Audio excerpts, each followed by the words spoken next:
Gracias Dios por este espacio. Apreciados hermanos y amigos que nos ven a través de este medio, los saludamos muy afectuosamente en el nombre de nuestro Señor Jesucristo y les damos la más cordial bienvenida a este culto de adoración a nuestro buen Dios y Padre Celestial. Si bien es cierto que actualmente estamos pasando momentos difíciles, donde tenemos momentos de aflicción, enfermedad y preocupación por la pandemia mundial, también es cierto que tenemos un Dios que está atento siempre a nuestro actuar en alabanza a Él. Encontramos en su palabra, en Santiago 5, del 13 al 15, que dice así: ¿Está alguno entre vosotros afligidos? Haga oración. ¿Está alguno alegre? Cante alabanzas. ¿Está alguno enfermo entre vosotros? Llame a los ancianos de la iglesia para que oren por él, ungiéndolo con aceite en el nombre del Señor. Y la oración de fe salvará al enfermo, y el Señor lo levantará, y si ha cometido pecados, le serán perdonados. Oremos. Padre amado, Dios eterno, te agradecemos, Padre amado, por la oportunidad que nos das de poder reunirnos y adorarte en este culto. Abre nuestros corazones, recibe nuestras alabanzas, danos el discernimiento, Señor, para escuchar el mensaje que tienes para cada uno de nosotros.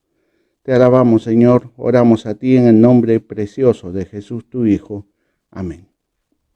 Dispongamos nuestros corazones para ofrecerle nuestra alabanza a Él y estemos dispuestos a adorarle solamente a Él.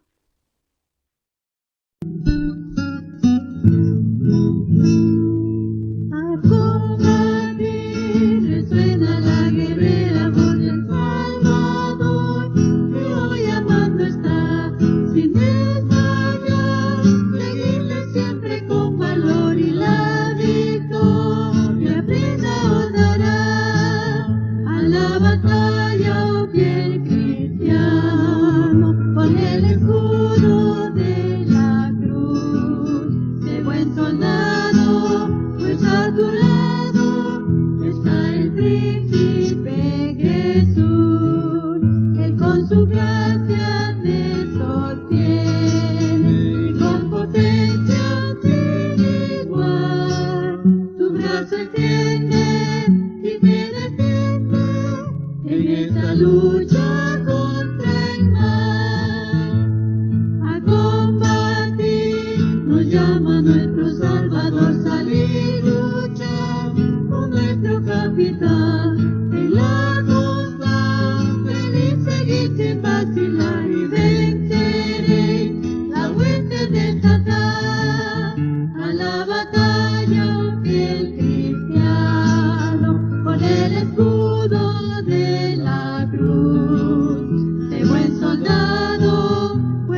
en esta lucha contra el mal.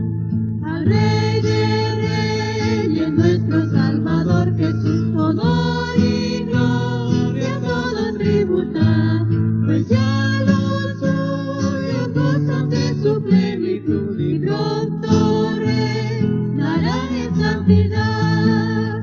A la batalla, oh fiel cristiano, con el escudo de la cruz, de buen soldado, pues a tu lado está el príncipe Jesús.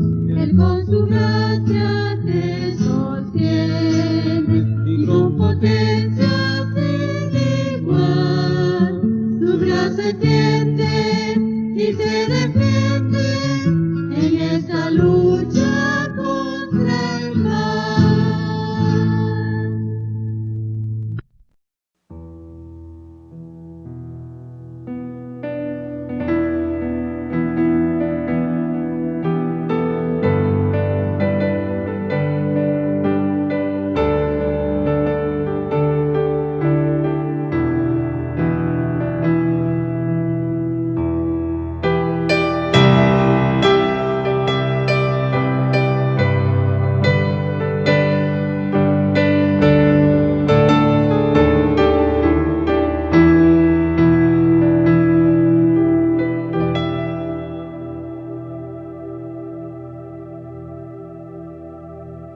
Amados hermanos, muy buenos días.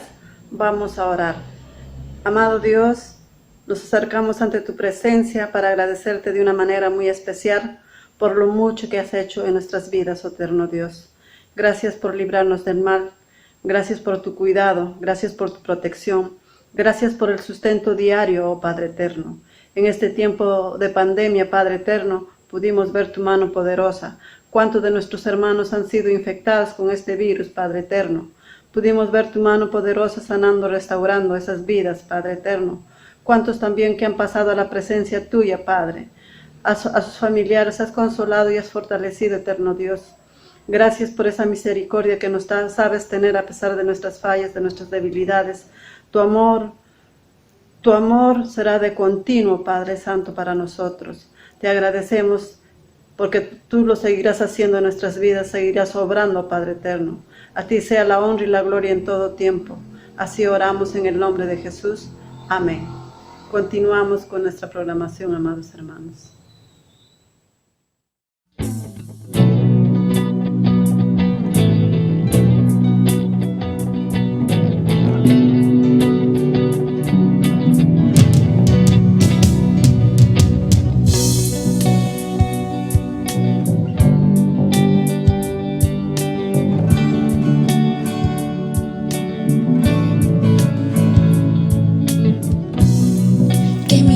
Siempre sea un reflejo de tu gloria.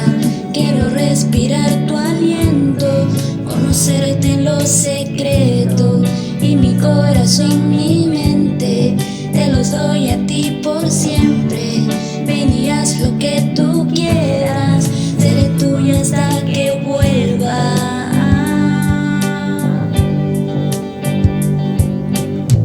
Fuego de Dios, quémame hoy, purifícame y lléname otra vez.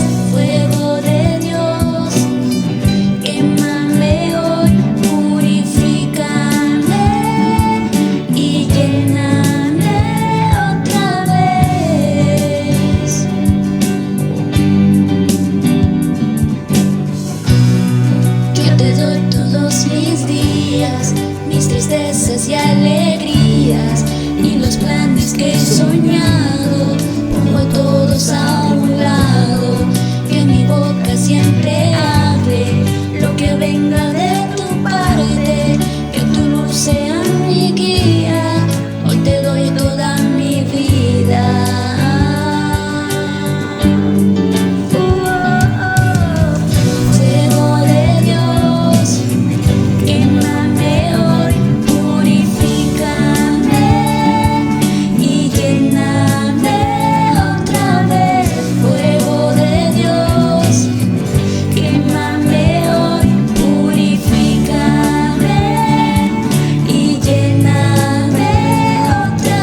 somos obras de tu mano.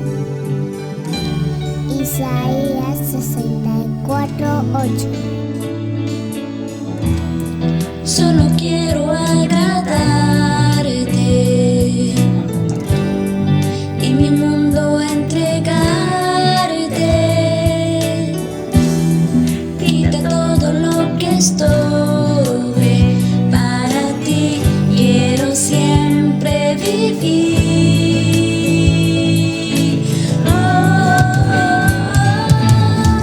Fuego de Dios, quémame hoy, purifícame y lléname otra vez. Fuego de Dios, quémame hoy, purifícame y lléname otra vez.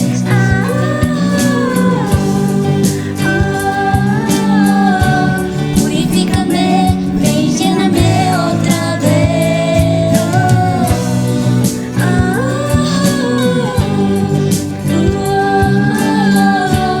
Purifícame y lléname otra vez.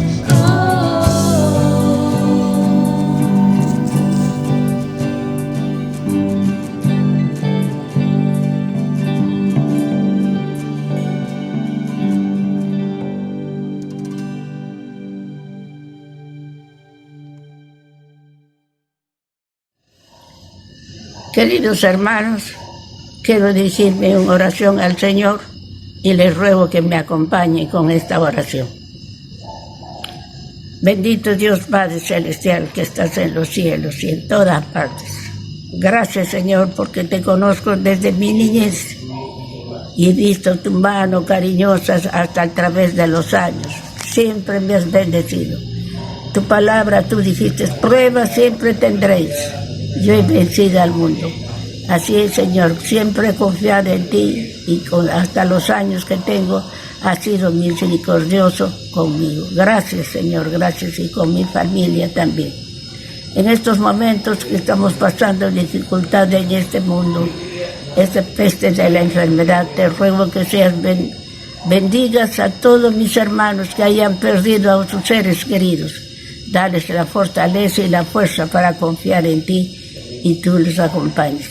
Sé con mis hermanos que han perdido su trabajo, por este motivo también proporciónales también a ellos. A los que están enfermos también, Señor, tócales con tu mano cariñosa.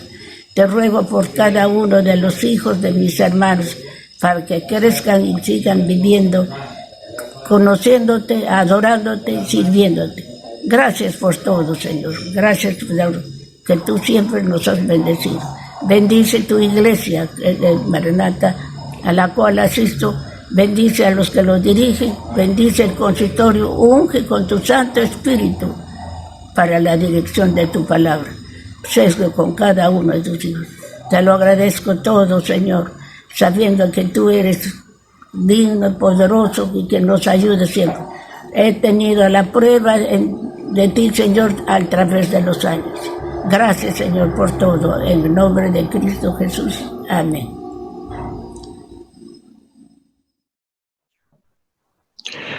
Muy buenas tardes, mis queridos hermanos de la Iglesia Evangélica Peruana Templo Maranata. El día de hoy vamos a reiniciar la secuencia de Santiago, o vamos a continuar, mejor dicho, la secuencia de Santiago. Ya estamos en el capítulo 5 y vamos a leer Santiago capítulo 5, versículos 13 al 20. Sería bueno que todos los miembros de la familia, cada uno agarre su Biblia y pueda seguir la secuencia del mensaje, porque este es de carácter expositivo, y entonces van a ir viendo cómo el Señor nos va hablando con su palabra. Les guío en la lectura, Santiago capítulo 5, versículos 13 al 20. Dice, ¿está alguno entre vosotros afligido? Haga oración. ¿Está alguno alegre? Cante alabanzas. ¿Está alguno enfermo entre vosotros? Llame a los ancianos de la iglesia y oren por él, ungiéndole con aceite en el nombre del Señor. Y la oración de fe salvará al enfermo, y el Señor lo levantará, y si hubiese cometido pecados, le serán perdonados. Confesaos vuestras ofensas unos a otros, y orad unos por otros, para que seáis sanados. La oración eficaz del justo puede mucho. Elías era hombre sujeto a pasiones semejantes a las nuestras y oró fervientemente para que no lloviese, y no llovió sobre la tierra por 3 años y 6 meses. Y otra vez oró, y el cielo dio lluvia, y la tierra produjo su fruto. Hermanos, si alguno de entre vosotros se ha extraviado de la verdad, y alguno le hace volver, sepa que el que haga volver al pecador del error de su camino, salvará de muerte un alma y cubrirá multitud de pecados. Oremos. Gracias, Padre, que nos da la oportunidad como pueblo tuyo, como tu iglesia, de acercarnos a tu presencia y escuchar tu palabra para saber tu voluntad. En esta tarde, Señor, te pedimos que nos alimentes, que nos fortalezcas, que nos animes, Padre, y también que nos lleves por el buen sendero, siguiendo las pisadas de Jesucristo, tu Hijo. A ti nos acercamos, Señor, dándote la honra y la gloria, y pidiéndote, Señor, de tu misericordia, tu amor y tu poder se derrame en cada uno de tus hijos. En Cristo Jesús. Amén. El apóstol Santiago en toda su carta tenía mucho que decir acerca de la lengua. Él mencionó en los capítulos anteriores algunos de los usos más bajos de la lengua. Pero ahora también en este capítulo nos muestra algunos de los usos más altos, como proclamar la palabra de Dios en el 5:10 y orar y adorar a Dios en el 5:13 de Santiago. Ahora esta porción se centra en el tema de la oración. Y la oración es un alto y santo privilegio para todos nosotros. En este capítulo, Santiago habla 7 veces de la oración en diferentes escenarios. Esto nos enseña que el creyente maduro conserva una actitud de oración ante los problemas de la vida. En vez de quejarse o llenarse de miedo por su situación, habla acerca de ello con Dios, escucha y contesta sus oraciones. La expresión llevándolo todo a Dios en oración es una marca distintiva de la madurez espiritual. Veamos entonces la oración ante los conflictos nacionales, que es lo que nos ocupa el día de hoy. En primer lugar, vamos a ver el contexto político-religioso de Elías. Santiago cita a Elías como un ejemplo del hombre justo, cuyas oraciones desencadenan el poder de Dios. La expresión, la oración eficaz del justo puede mucho, es central aquí. La historia de este incidente se halla en Primera Reyes, capítulos 17 y 18. El perverso rey Acab y su esposa Jezabel habían descarriado a Israel, llevándolo a adorar al dios Baal. Dios castigó a la nación haciendo que no lloviera. Deuteronomio 28, 12 y 23. Por 3 años y medio, los cielos parecían de metal brillante y la tierra no producía los frutos necesarios para la vida. Entonces Elías desafió a los sacerdotes de Baal en el monte Carmelo. Todo el día los sacerdotes le gritaban a su Dios, pero no hubo respuesta. Al tiempo del sacrificio de la tarde, Elías preparó el altar y el sacrificio.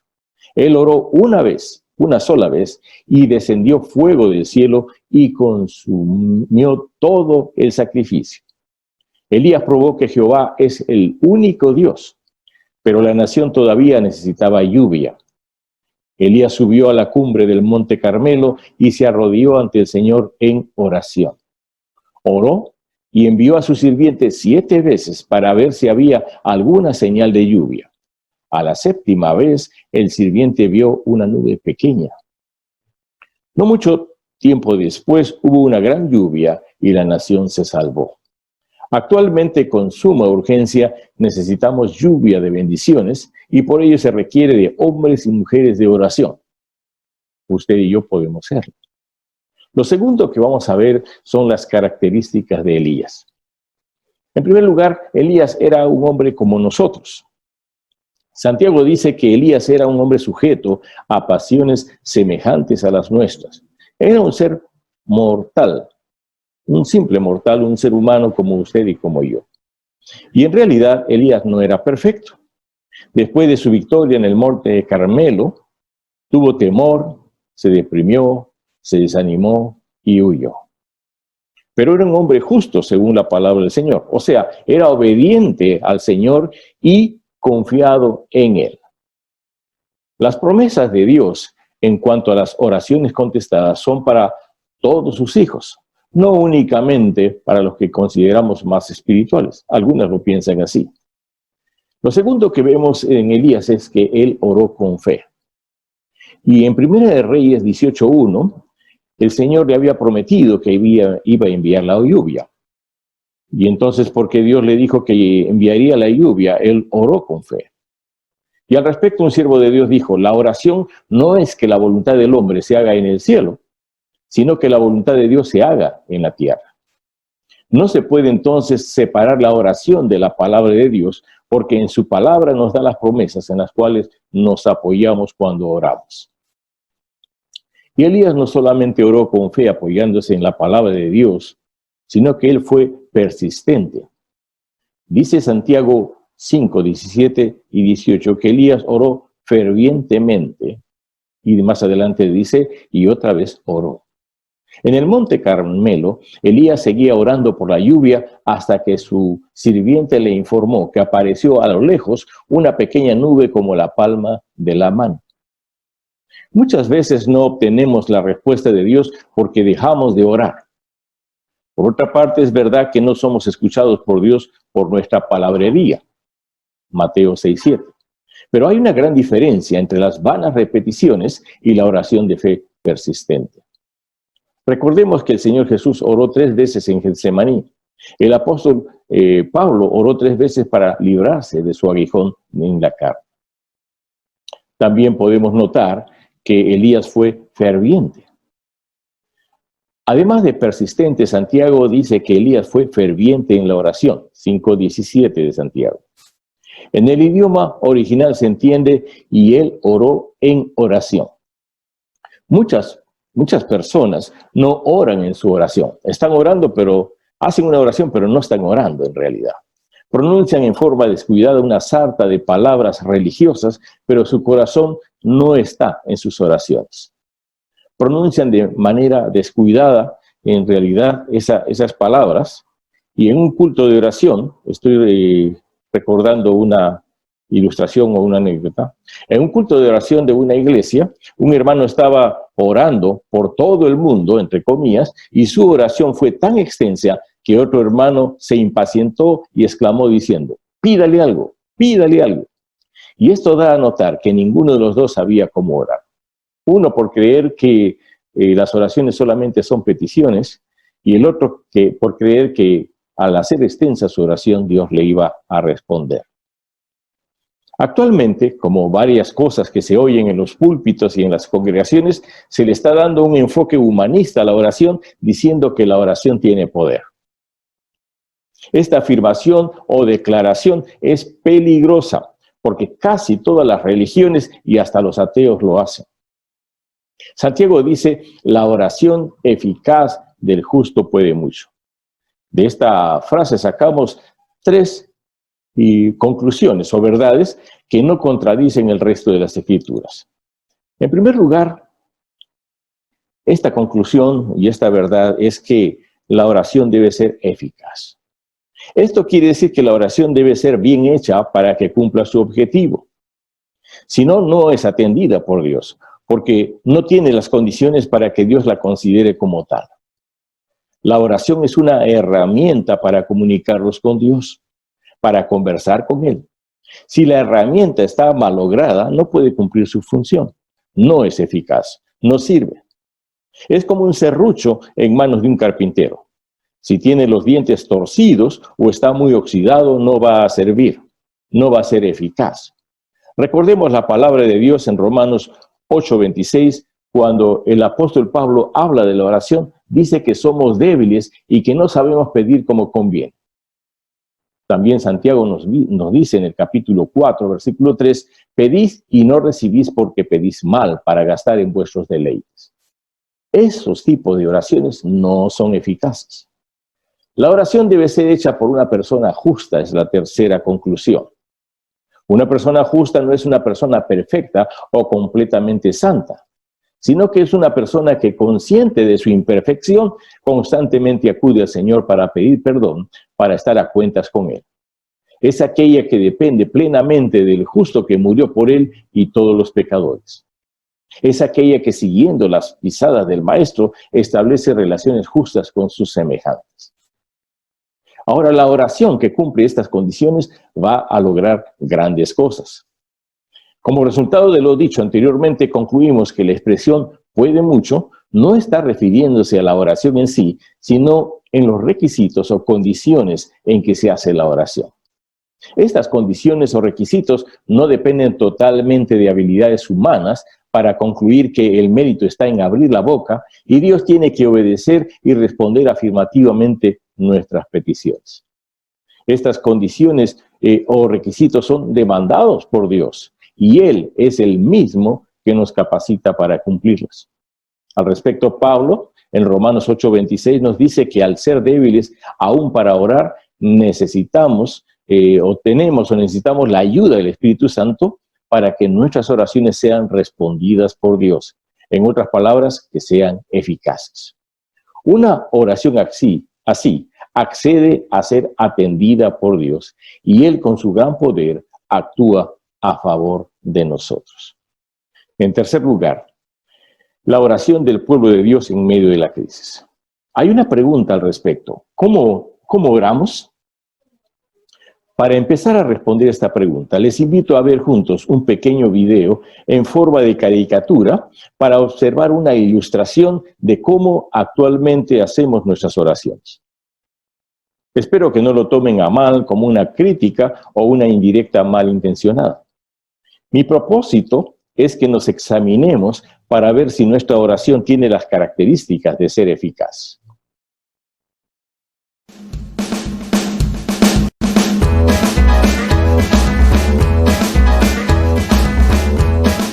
Oh, amadísimo Padre, tú que todo lo gobiernas desde tu sabiduría y tu poder, acudo a tu infinita misericordia, a tu gracia inmerecida, y humildemente me pongo ante ti para rogarte que atiendas mi humilde petición.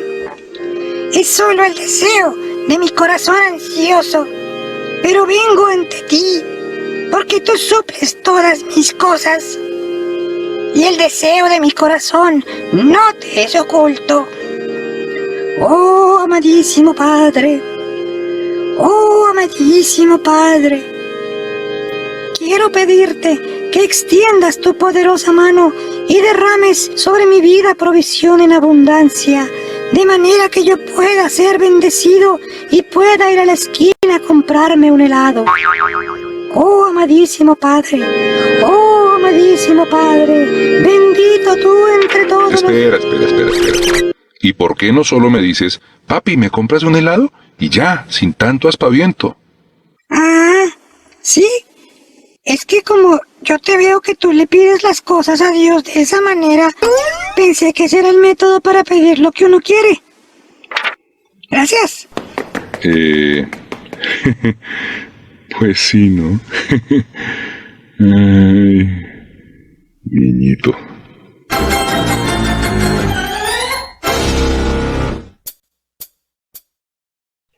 Continuemos. Nos hemos acostumbrado a orar copiando más los ejemplos de hermanos que hacen de la oración un discurso bien adornado con la intención de impresionar a Dios y a los que les rodean. Dentro de nuestras oraciones introducimos muchas palabras repetitivas como oh amantísimo Padre de la caricatura. Otros repetimos Señor, Señor, Señor, Señor, Señor. Otros dicen bendito Señor, bendito Señor, bendito Señor. Alabado sea tu nombre, ¿no? Y otros dicen, si tú puedes, Señor, te pido tal cosa, si tú puedes hacerlo, si tú puedes. Todo esto desobedece a Dios y su palabra, que nos dice que Él no quiere vanas repeticiones. Jesús dijo, y orando, no uséis vanas repeticiones como los gentiles que piensan que por su palabrería serán oídos. No os hagáis, pues, semejantes a ellos. Mateo 6, 7 y 8. A propósito, les digo que cualquier cosa que se haga o diga muy continuamente y en corto tiempo, en lapso de tiempo, pierde sentido y se vuelve inútil, vano y sin significado. Por eso Dios dice vanas repeticiones. Otra reflexión más para aquellos que piensan que repitiendo alguna palabra de admiración a Dios va a lograr o garantizar su respuesta. En el mundo satánico, los conjuros para invocar a Satanás o hacer que él haga algo sorprendente se logra repitiendo varias veces ciertas palabras claves. Dios no actúa de esa manera. Más bien lo ofendemos cuando oramos así. Una manera práctica de corregirnos es aprovechando la tecnología de nuestros celulares. Pídale a alguien de confianza que está cerca suyo que le grabe su oración sin que usted se dé cuenta y después analícela contando y tomando nota las palabras que repite. Después prepare un diálogo con alguna autoridad muy preeminente a la cual está haciendo un pedido y repita la palabra o palabras que usó en su oración. Y se dará cuenta que no es correcto comunicarse así, porque esa autoridad se va a extrañar, como el papá de la caricatura quien le dijo al hijo, ¿por qué no me lo pides directamente? Otro error que cometemos es cuando oramos en la congregación y hacemos oraciones muy extensas. Peor aún cuando estamos participando dentro de un programa de culto. Tengamos en cuenta que Jesús censuró las largas oraciones que eran hechas por los fariseos como pretexto para quedarse en las casas de las viudas. Mateo 23:14. En nuestros tiempos, las largas oraciones se usan como pretexto para aparentar espiritualidad y o impresionar a los hermanos. Otra pregunta, ¿qué pedimos? En realidad, para pedir, hay que pedir de acuerdo a la voluntad de Dios. Esto quiere decir que nuestra petición debe estar sujeta a los principios bíblicos. No nos olvidemos que además de ser nuestro Padre, Él es el Dios de la historia. Por lo tanto, nuestras peticiones tienen que estar enmarcadas en los propósitos del reino de Dios. Hay que hacer una revisión de nuestros propósitos. ¿Para qué pedimos? ¿Realmente esto necesita nuestra nación? ¿No será que estamos pidiendo solamente para sentirnos bien? ¿Para quitar de nuestra mente el temor? ¿Es la paz social el objetivo final de la humanidad? ¿Es el equilibrio económico la panacea que va a solucionar todos los problemas? ¿Es el equilibrio de poderes que va a evitar la guerra entre las naciones? Muchas veces es el inmediatismo el objetivo de nuestras oraciones. No hagamos oraciones para solucionar los problemas solamente, sino para entender en realidad lo que Dios quiere hacer a través de ellos, de esos problemas. Por ejemplo, en estos tiempos de la pandemia del COVID-19, varios gobiernos han tomado como pretexto la cuarentena para no permitir que los templos se abran y los creyentes se congreguen para adorar a Dios comunitariamente, pero sí permiten que se abran discotecas, cantinas, estadios de fútbol, peleas de box. ¿Qué debemos pedir entonces? ¿Solamente que se acabe la pandemia? Observemos un ejemplo bíblico. Cuando la iglesia de Jerusalén en Hechos 4, 23 al 31, observó que las autoridades estaban prohibiendo la predicación de Pedro y Juan, oraron mostrando estos principios.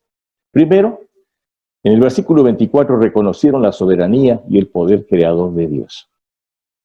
Segundo, se acordaron que esto ya estaba profetizado. O sea, que lo que estaba pasando no los tomó por sorpresa porque ejercieron una cosmovisión bíblica de la situación. Versículo 25. Esto es, ellos vieron los acontecimientos a través de la Biblia. Tercero, ellos encargaron el problema a Dios. Dijeron literalmente, mira sus amenazas, en el versículo 29. El apóstol Pedro, más tarde en su primera carta, va a decir, echando toda vuestra ansiedad sobre él, porque él tiene cuidado de vosotros. Primera de Pedro 5, 7. Además, pidieron ayuda a Dios para seguir predicando con denuedo, o sea, con esfuerzo y dedicación la palabra de Dios. Versículo 29. También pidieron que Dios los respaldara y confirmara, manifestando su poder con sanidad, señales y prodigios. Versículo 30. Y todo esto lo pidieron en oración mediante tu santo Hijo Jesús. Versículo 30. ¿Cómo debemos orar? En realidad, la oración es una conversación con Dios. Así ha sido desde el principio cuando Dios buscaba a Adán y Eva en el huerto de Edén para dialogar con ellos. Entonces, no son discursos llenos de palabras de contenido doctrinal o teológico. No son palabras repetidas sin ton ni son. Dios no quiere palabrería como los gentiles, ni tampoco oraciones exhibicionistas como los fariseos. No estamos en competencia de quién es más espiritual. No son diálogos extensos hechos delante de los hermanos. La oración extensa es para el tiempo en que estamos a solas con Dios. Así lo hacía Jesús, él solo. Cuando él se levantaba muy temprano para orar o se amanecía en oración por algún motivo especial, como cuando fue a escoger sus discípulos. Tenemos que despojar a nuestras oraciones de todo elemento que la haga ineficaz. Dios quiere hijos con corazones tiernos y humildes, como los de un niño. Tomemos atención cómo los niños piden algo a sus padres. Lo hacen con plena sinceridad, de manera directa, con pocas palabras y con total confianza en ellos. Observemos también los ejemplos bíblicos de oración y notemos que son muy diferentes a nuestras prácticas actuales. La Biblia dice que debemos orar con entendimiento y también con el Espíritu. Primera de Corintios 14:15. Esto se refiere a dos cosas. Primero, debemos estar conscientes de lo que hacemos y no hacerlo mecánicamente por cumplir, a ver si resulta, mostrando falta de fe. Esa es la razón por la que muchos cristianos no practican la oración porque no le creen a Dios. También significa que debemos hacerlo de la manera correcta como Dios lo enseña en su palabra. Esto es, teniendo conocimiento de la importancia y lo necesario que es orar. Segundo, orar en el Espíritu con minúscula significa que debemos orar involucrando todo nuestro ser interior, nuestras emociones, nuestros sentimientos y nuestra voluntad. Esa es nuestra alma. Y a eso se refiere cuando dice con el Espíritu. Quiere decir que es más que un ejercicio mental, más que soltar algunas palabras lógicas y bonitas. Es volcar todo nuestro ser, derramar nuestra alma ante el Señor. Creer que ya Cristo abrió la entrada al Padre y cada vez que oramos estamos ante la misma presencia de Dios. Si lo hacemos así, confiar que aunque no sabemos pedir como conviene porque somos débiles, en ese momento el Espíritu de Dios intercede por nosotros con gemidos indecibles. Vea esto en Romanos 8:26. Creer que este milagro se produce, ya que el que escudriña los corazones sabe cuál es la intención del Espíritu, porque conforme a la voluntad de Dios intercede por los santos. Romanos 8:27. Una razón más por la que nuestras oraciones deben ser en el Espíritu es porque el Espíritu de Dios, ahora sí es con mayúscula, solo se comunica con el Espíritu del creyente, no con su mente o sus emociones. La persona convertida, esto es, arrepentida y perdonada, ya tiene una nueva naturaleza dada por Dios. Ha nacido de nuevo espiritualmente y está restablecida su comunión con Él y está capacitada espiritualmente para hablar con Dios. Debo decir como conclusión entonces que Dios necesita guerreros y guerreras de oración, soldados que sepan luchar desde su vida íntima con Dios en sus hogares hasta el tiempo de orar juntos como cuerpo de Cristo. Nuestra nación necesita que la Iglesia clame al Señor para ayudar a que nuestra patria cumpla los propósitos divinos según su voluntad. Hermanos, ¿estamos listos para ser creyentes justos con oraciones eficaces? Le invito a que se una a este clamor por el Perú y el mundo. Oremos.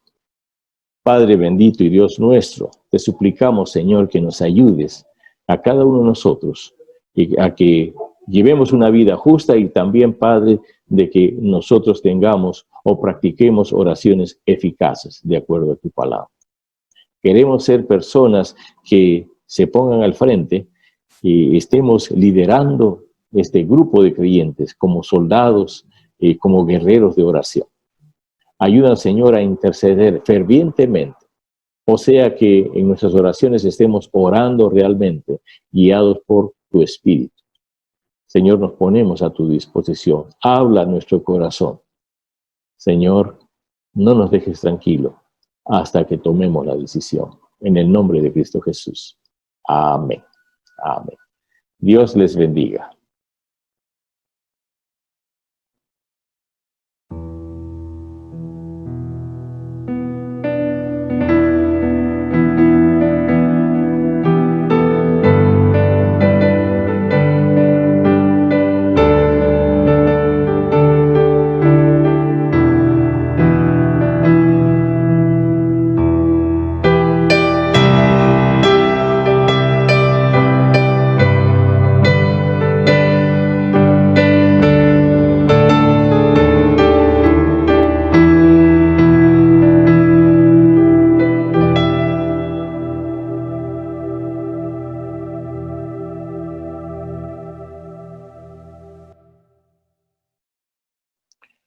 Ahora, mis queridos hermanos, les invito a participar juntos de la Cena del Señor. Esto lo hacemos en obediencia al mandato que dejó Jesucristo. Y quiero leer con ustedes el pasaje central. Es 1 Corintios capítulo 11, versículos 23 hasta el 33. Dice, porque yo recibí del Señor lo que también os he enseñado, que el Señor Jesús, la noche que fue entregado, tomó pan, y habiendo dado gracias, lo partió y dijo, tomad, comed, esto es mi cuerpo que por vosotros es partido, haced esto en memoria de mí. Asimismo tomó también la copa después de haber cenado, diciendo, esta copa es el nuevo pacto en mi sangre. Haced esto todas las veces que la bebiereis en memoria de mí. Así pues, todas las veces que comiereis este pan y bebiereis esta copa, la muerte del Señor anunciáis hasta que Él venga. De manera que cualquiera que comiere este pan o bebiere esta copa del Señor indignamente, será culpado del cuerpo y de la sangre del Señor. Por tanto, pruébese cada uno a sí mismo y coma así del pan y beba de la copa. Porque el que come y bebe indignamente, sin discernir el cuerpo del Señor, juicio come y bebe para sí. Por lo cual, hay muchos enfermos y debilitados entre vosotros, y muchos duermen. Si, pues, nos examinásemos a nosotros mismos, no seríamos juzgados. Mas, siendo juzgados, somos castigados por el Señor, para que no seamos condenados con el mundo. Así que, hermanos míos, cuando os reunís a comer, esperaos unos a otros. Vamos a orar. Padre bendito, te damos gracias por este gran privilegio de estar en esta comunión especial contigo, como pueblo tuyo, y tú como nuestro Padre Celestial. Gracias, Señor, porque este es un anticipo de la cena que va a haber allá en los cielos, donde el Cordero la va a presidir. Gracias, Padre, porque nos ayudas a recordar el sacrificio que hizo Jesucristo por nosotros. Gracias, Señor, porque también por medio de ella estamos predicando al mundo de que Jesucristo ha resucitado y viene otra vez. Nos encomendamos en tus manos, en el nombre de Cristo Jesús. Amén. Antes de participar en la cena en sí, les traigo una breve reflexión. A la luz de lo que el pasaje dice, asimismo tomó también la copa después de haber cenado diciendo, esta copa es el nuevo pacto en mi sangre. ¿En qué consiste el nuevo pacto? Es la pregunta que nos hacemos. En primer lugar, pacto es una referencia a un acuerdo que Dios hizo y que consiste en salvar al ser humano por gracia. Tanto en el Antiguo Testamento como en el Nuevo Testamento, todas las personas son salvos por la gracia. No hay en toda la Biblia la salvación por las obras. ¿Por qué el pacto del Antiguo Testamento es llamado Antiguo Pacto? En realidad la base es la misma, gracia. Basta leer Isaías 53 para entender que es el Mesías el responsable por la salvación, no las obras de la ley. El detalle es que el antiguo pacto, entre comillas, es un recurso didáctico para entender el nuevo pacto. ¿Y cuál es el recurso didáctico? Es el ritual del santuario. Todo el ritual del santuario es llamado el antiguo pacto porque él explicaba por medio de símbolos la salvación que iba a llegar por medio de un sustituto que es Cristo. El pacto actualmente es nuevo porque ahora él es totalmente afirmado, realizado y confirmado en Cristo Jesús. Pero el pacto en sí es uno solamente. Es llamado en Hebreos 13:20 pacto eterno. Es uno solo. Pero son llamados antiguo y nuevo porque son las formas didácticas diferentes de Dios de presentar la misma cosa o el mismo asunto. Entonces, cuando la Biblia en 2 Corintios 3:6 habla de que estamos en nuevo pacto, es correcto porque tenemos que entender que la Biblia habla que fue la antigua pedagogía la que fue rechazada, porque ahora Jesús es el cumplimiento de aquel simbolismo pedagógico.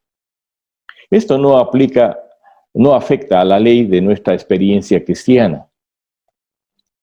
Porque de acuerdo con Hebreos 8:10 dice, por lo cual este es el pacto que haré con la casa de Israel después de aquellos días, dice el Señor. Pondré mis leyes en la mente de ellos, y sobre su corazón las escribiré, y seré a ellos por Dios, y ellos serán a mí por pueblo. Esto está en Hebreos 8:10, que es el Nuevo Testamento. Entonces aquí está hablando del Israel espiritual. En el antiguo pacto, que llamo el antiguo sistema pedagógico, la ley estaba escrita en piedra. En el nuevo pacto, Dios decide escribir la ley en el corazón. La ley cambia su función y su ubicación en el nuevo pacto, pero la ley continúa en vigor de acuerdo a Hebreos 8:10. Dicho esto, hermanos, procedamos a obedecer este mandato de recordar el sacrificio de Cristo. Vamos entonces a participar de la cena. Así como indico en meses pasados, primer domingo del mes, que si es posible la familia se reúna, o sea, se junten, preparen los elementos en casa. Como ya es la tercera o cuarta vez que estamos participando de la cena, deben tener los elementos preparados cada primer domingo de mes. Yo supongo que ya está listo, solamente que ahora vamos a utilizarlo. Póngalo delante y alrededor la familia y vamos a participar juntos de la cena del Señor. En primer lugar, vamos a orar por los elementos del pan y el vino o la copa. Oremos por el pan. Gracias, Dios, te damos porque el pan simboliza el cuerpo de Cristo que fue molido, que fue crucificado, que fue maltratado por causa de nuestros pecados. Gracias porque Cristo Jesús entregó toda su vida y sufrió tantos dolores, tantos insultos, tantas ofensas, tantas calumnias por causa nuestra.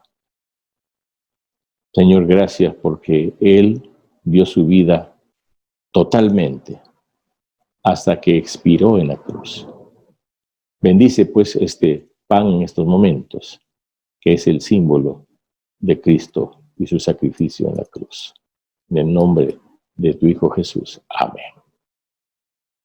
Igualmente oremos por el elemento de la copa, que es el vino, que representa la sangre de Cristo.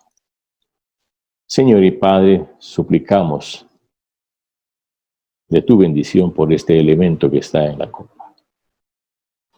Bendice, Señor, porque representa la vida que entregó Cristo, su sangre derramada totalmente por cada uno de nosotros.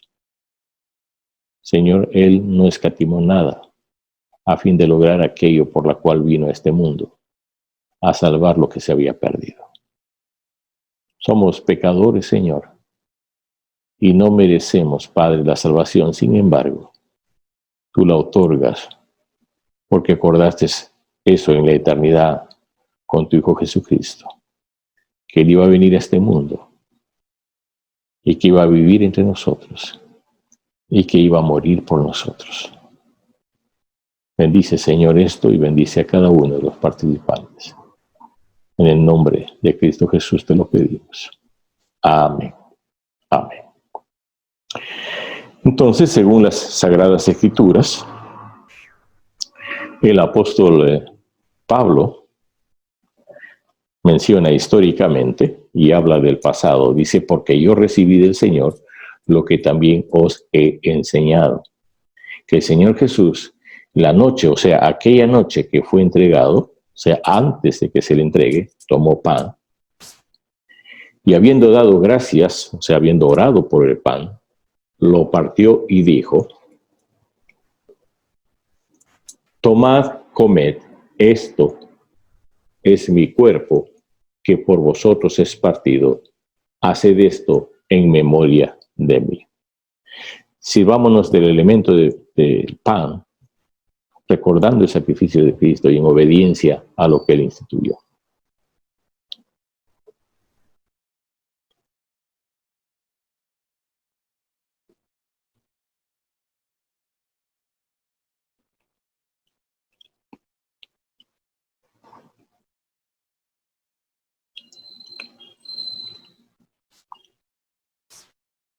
Asimismo, tomó también la copa, después de haber cenado, diciendo: esta copa es el nuevo pacto en mi sangre. Haced esto todas las veces que la bebiereis en memoria de mí. Recordando que Cristo derramó su sangre por nosotros, obedezcamos el mandato que Cristo nos dio. Bebamos de la copa.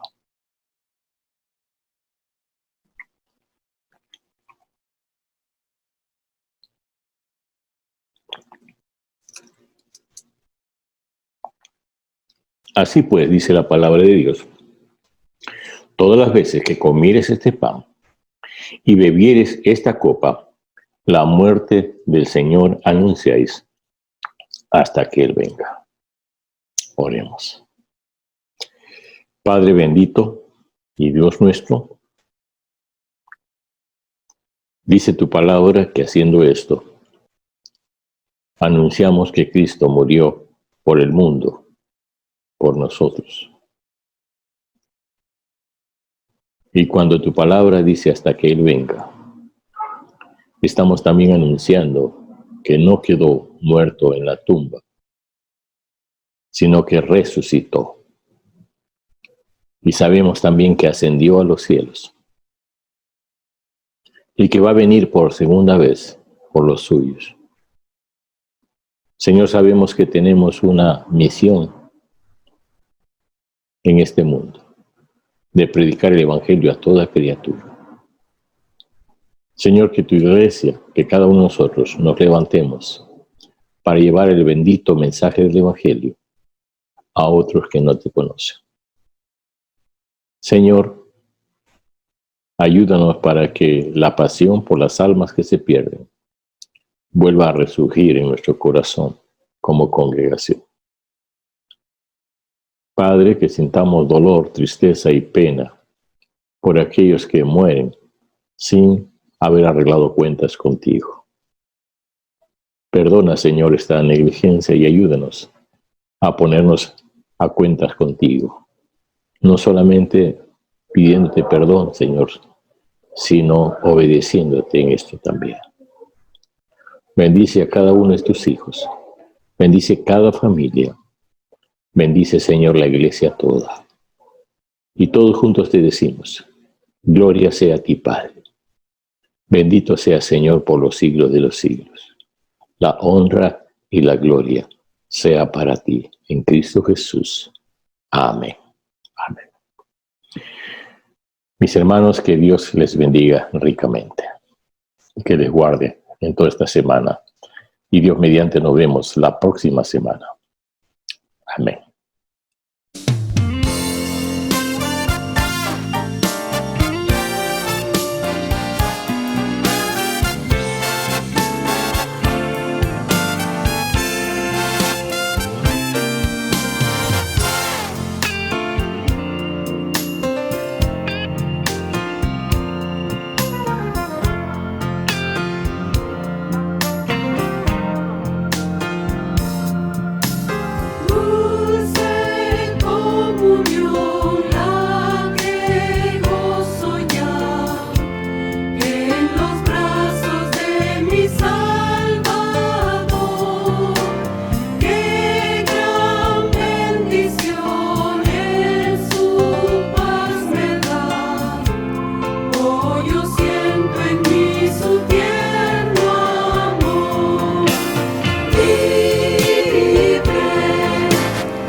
Agradecemos la participación de cada uno de ustedes en este culto como Iglesia del Señor.